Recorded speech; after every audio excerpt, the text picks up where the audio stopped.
Selamünaleyküm. İyi akşamlar arkadaşlar. Yeni bir ürün tanıtacağım şimdi sizlere.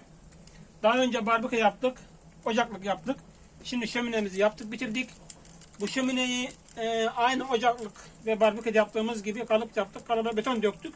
Beton arkadaşlar. Bu gördüğünüz ürünün tamamı beton.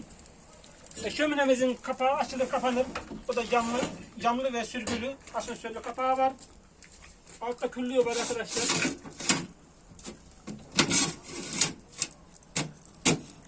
Kapanmıyor.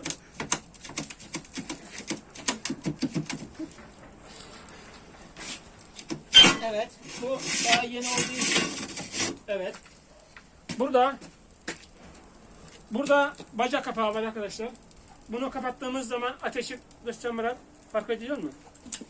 Evet, ateş uyku modu diyebiliriz buna. Yani evet.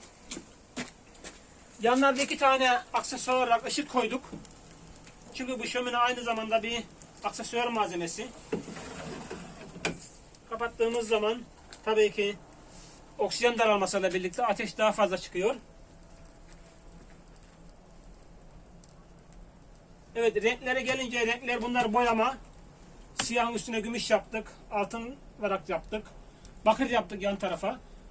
Müşterilerimiz istediği rengi seçebilirler. İstenen rengi boyayabiliriz. Evet. Şimdi diyeceklerim bu kadar. Herkese iyi akşamlar.